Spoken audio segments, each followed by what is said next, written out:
All right, hey guys, welcome to another video. Got the GTI in front of us. Some noticeable changes. I think since the last POV, we've done some things to this car. I think I've only really logged one POV on the channel with this car. But we got RS3 wheels, reverse staggered as you'd find in an RS3, like my RS3. 255 front, 235 rear.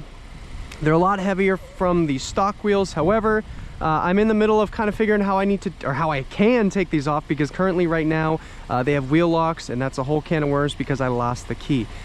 Again, I hope to not have to run these for much longer. They're great tires. Having a little added traction does make a difference on this car. And in the future, if I do upgrade wheels I don't know when that'll be, but I'll probably look into to scooping some 255s, probably similar setup. I think these look actually quite nice, even with the rear being, I think, an 8.5 and the front being 9-inch in width. The offset, of course, helps too. But we got some Badgeskins on the car as well. We have a new headlight stripe coming soon. I'll probably put that on TikTok and Instagram if you guys want to see the installation for that. But otherwise, going around the car, we have paint match side markers, so no more orange amber. That thing is ugly. We got that tinted. I know there's other things I'm blanking currently right now.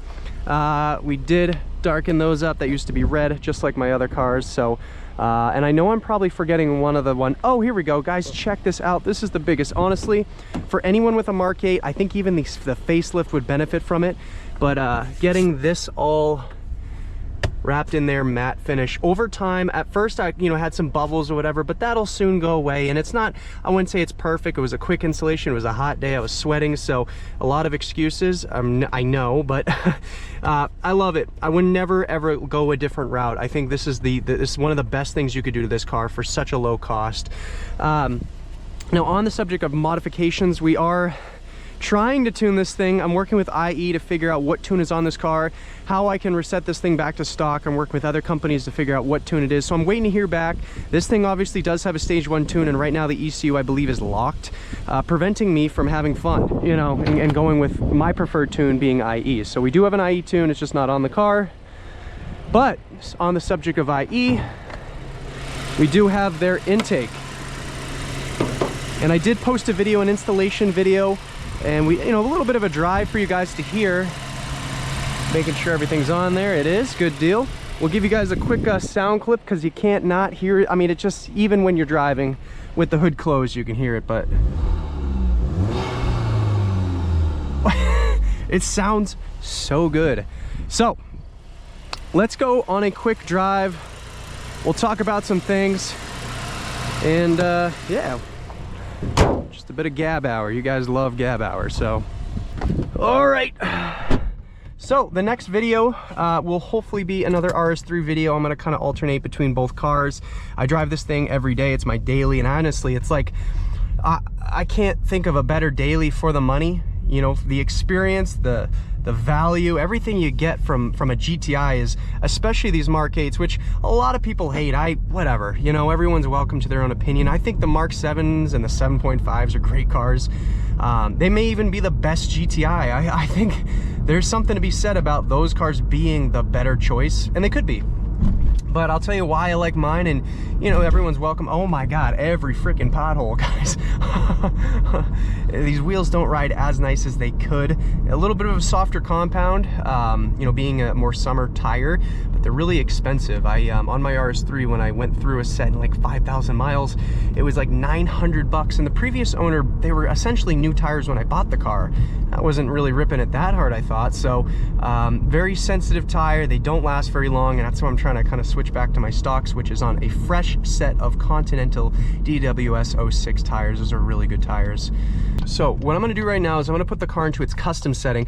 One thing that's so cool, and I guess while we're waiting, I know we're going to be stuck behind people. If you hit those 3 dots, look how many adjustable ways you can adjust the suspension. It's so cool, and something that just really makes these cars special. And then, being a 40th, you have the DCC. This is a 40th anniversary GTI, which means you get some, tweaks here and there. You get some stickers on the side, a black roof, some really cool Scottsdale 19-inch wheels, 40th right here, and some other creature comforts that are kind of cool. I think even the suede is kind of a 40th treatment, but I don't know, maybe the base models also have it too. This is technically a base model, just, you know, with the DCC and those other things that I mentioned. And DCC, for those who are new, it's dynamic chassis control. It's, as I showed you before, you can adjust it, what was it, like 12, 16 different ways. So that type of adjustment makes me as a driver a little bit more confident in the car and more appreciative that it is, it can be that smooth and that comfortable. I mean, even on these 19-inch wheels, mind you, my RS3 is on 18-inch wheels, and this thing actually drives a little bit better. It's not lowered yet, and that's another thing. We actually have lowering springs in the garage, but I'm just waiting for the money to be there. I'm really trying to be smart with money, guys. That's another thing I don't even want to get into really, but yeah, the market's not doing so hot right now, and I am still employed, but you know, things could change, and I'm always hoping for the best, and I'm always, you know, thinking of you know, being as positive as possible, you know, with that, whatever outcome happens. But you know, in the line of sales and you know, being a little more technical, it's tough. You know, it's a really tough market. So anyone who else is struggling, I feel for you. I personally have been really cutting back costs. Sure, I just bought a new vehicle, but you know, there's been some big changes in the world, and you know, for good or for bad, it's just something to be a little mindful of and grateful for the things that you have. So, all right, enough harping on things. Let's put this thing into its, I like this custom setting because it actually, everything's pretty much in sport mode, but the suspension is super soft, and actually for a long drive, if you want to enjoy the car, it makes it a lot more exciting. But as you guys can hear, as we're rolling into it, trying not to lug the engine too much, but you can hear that intake. It's screaming, and it's really noticeable. I can't tell if it's louder than the Golf R. I'm thinking it is. It also doesn't have that compressor surge that the Golf R had, but again, that's a tune-based thing. So we'll put in manual mode. Manual mode, it's so bizarre in this thing. It's weird. I'm used to it now, but it's weird not having like a pushover. It's basically like you were driving a Mark 7 without the shifter. But the Mark 7, I think over time it puts itself back into sport or drive. This thing will not. Fortunately, it won't redline on itself, and it won't just beam it. It will auto upshift. But I love the rev matching, or you know, again, it blips the throttle a little bit when you give it that, or I should say, it dumps a little bit of gas.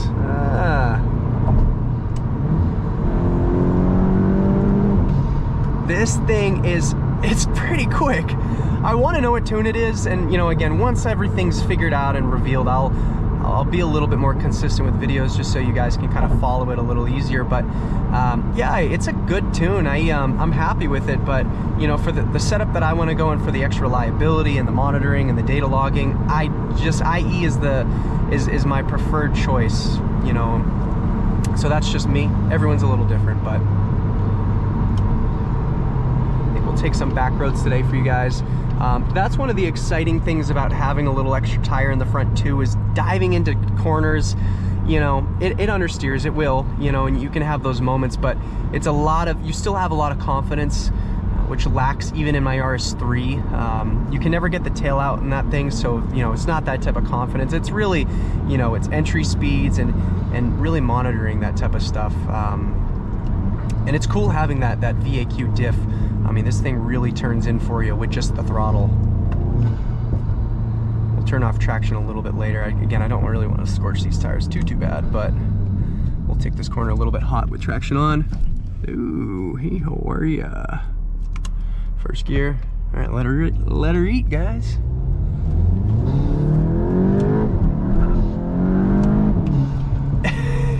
It really maintains its line. No funny business. Turn off traction, it's a bit of a different story. It still cuts in, and you know, we might be looking into an OBD11 soon to mitigate that. But man, what a fun car. And one of the things that I also like about this thing compared to the RS3, you know, I daily drove the RS3 for a year and change, and now I have this thing as my daily, and I still of course drive the RS3. I drive it a lot. Suspension's now kind of in firm mode, so it actually goes firm, I think 3 more ways, of course, if I do another custom setting, but I keep it just the soft setting. Anyway, I digress. But one of the things I like about this car is that it's funny, the economy side of things. You know, it's a lot cheaper than an RS3. You know, and we're not even like considering maintenance. I already knew the maintenance on this thing was going to be pretty cheap, especially because I know how to work on these things. It's not much different from the 3rd gen EA888, and you know, there's a lot of other similarities just from the first MQB platform or whatever. So I like it. It's really easy to use. It's intuitive. It's cheap. It's good on gas. You know, goosing the RS3, I could go through a tank in 2 days, 2.5 days. This thing will last. This will last 7 days pretty easily. And again, I drive this thing a lot more than the RS3, so that's really telling you something. It has a smaller tank, a slightly smaller tank, but you can get a lot of miles out of this. I mean, even in my trip from Florida, I was averaging right around 38 miles per gallon for the entire day, and that was, I think, the second day from North Carolina going to Pennsylvania. So yeah, it's a good car. And you know, knock on wood, hopefully it maintains its reliability, because so far no issues. You know, we got a flat tire. I guess that kind of stunk, but I knew I needed tires, and going into the colder months soon, I mean, the leaves are changing. It's kind of getting a little colder in the mornings. You know, we're due for some colder weather, so I did get some appropriate tires. No winter tires. I didn't go for a true winter cold tire. I went for my favorite all season ever, so be curious to see how it performs, but I think with the tech that it has, you know, I think it'll do just fine. I plan on lowering it before the winter time, which I think makes me a crazy person, but that's okay. All right, let's take this little hot.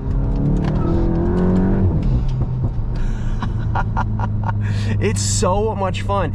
You know, guys, I'm coming. This is me as an RS3 owner as well. Both cars are great in their own way, but you know, on a twisty road, on a really twisty, narrow road, it can even be kind of winding turns. I guess winding turns, maybe the RS3 would also be fun, but this thing really takes the cake. It is such a fun car to take, you know, blast on a twisty road and to daily drive, and I think that's what makes the GTI so special. You know, I jumped into a GTI when I was 16 years old, and you know, I was a you know, a young driver, and it was at that time a really easy car to drive.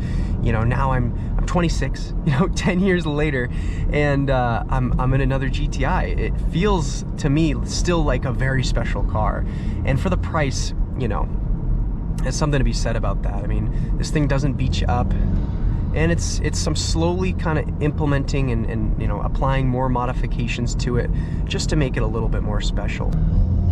Guys, that intake is something else. I'll drive with the window down a little bit. Might be a little wind buffety, but that with a nice pop, you know, this is a very good pop factory tune or whatever. It sounds real good. It's the stage 1 tune did not change it at all. We verified that. My neighbor, he is essentially it's stock, just as a piggyback, but and his, you know, his sounds the same exactly. It's got the same pop to this, so I at least know my stage 1 tune didn't impact the exhaust at all. It still behaves like it would from factory. This thing is just stupid fast, essentially. That's the biggest difference. But yeah, if you know, if you guys are out there, if you're running the, I'm torn between. I know probably it's wise to go IE just to keep everything the same, but I know that there's some other options out there for valved, and I've actually, you know, taken a liking towards the ECS tuning valved exhaust. So anyone who's out there who's run that specific exhaust for the Mk8 GTI or even R, let me know what your thoughts are. I'll probably just end up going IE just because I love their products, and I know they actually have an optional resonator for if you really hate the loudness, but I still think with the increased pipe diameter and just a more free-flowing muffler, it's still going to be loud even with that resonator. But we'll have to wait and see. I have no idea what to expect. But yeah, thank you guys so much for watching the video. I'm excited to make some more of these. Set it to be a little bit more consistent. I've been grinding. I've been really focused on, you know, achieving greatness in any way that may be. So we'll see. But yeah, we'll end it there. Catch you guys in the next video. Peace and love.